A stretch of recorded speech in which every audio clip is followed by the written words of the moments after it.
Kenapa Zoro berubah setelah time skip di dunia One Piece?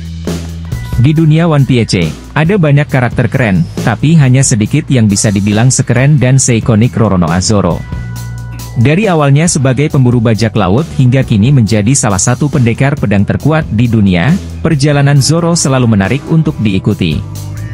Namun, ada satu hal yang cukup mencolok berubah dari dirinya, yaitu selera humornya.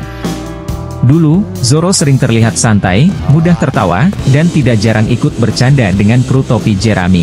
Namun seiring berjalannya waktu, terutama setelah time skip, Zoro menjadi lebih serius dan jarang sekali terlihat tertawa atau bersikap santai.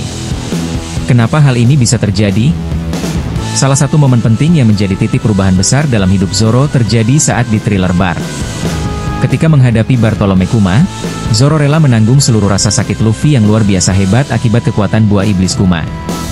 Momen itu bukan hanya meninggalkan luka fisik, tetapi juga luka mental yang dalam. Itu menjadi pengingat betapa kejam dan kerasnya dunia yang mereka jalani. Perubahan Zoro makin terlihat jelas setelah time skip selama 2 tahun. Dalam masa tersebut, Zoro berlatih keras di bawah bimbingan Mihawk, pendekar pedang terhebat di dunia. Sementara itu, kru topi jerami lainnya juga menjalani perjuangan masing-masing.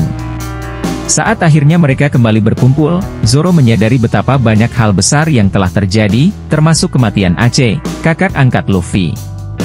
Peristiwa ini menjadi tamparan keras bagi Zoro, bahwa perjuangannya untuk menjadi lebih kuat bukan hanya soal kekuatan, tapi juga pengorbanan.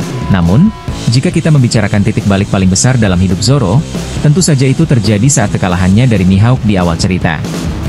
Kekalahan tersebut membuatnya sadar bahwa jalan untuk menjadi pendekar pedang terhebat masih sangat panjang. Sejak saat itu, Zoro bersumpah tidak akan kalah lagi. Tekadnya menjadi semakin kuat, dan fokusnya hanya satu, menjadi pendekar pedang nomor 1 di dunia. Meski Zoro yang sekarang tampak lebih dingin dan serius, bukan berarti selera humornya hilang sepenuhnya. Ia masih sering mengejek Sanji, marah-marah kalau tersesat, dan tetap memiliki momen-momen lucu yang membuat penonton tertawa. Di balik sikapnya yang lebih tegas, tersimpan rasa tanggung jawab besar terhadap kru, terutama terhadap Luffy sebagai kapten. Zoro sudah melewati banyak hal yang membentuk dirinya menjadi seperti sekarang. Ia mungkin tidak lagi seceria dulu, tetapi semangatnya tetap sama, bahkan mungkin lebih kuat dari sebelumnya. Siapa tahu, suatu hari nanti kita bisa melihat lagi sisi Zoro yang lebih santai dan penuh tawa seperti di awal petualangan mereka. Sampai saat itu tiba, kita akan terus mengikuti perjalanan luar biasa Zoro dan kru topi jerami di dunia One Piece.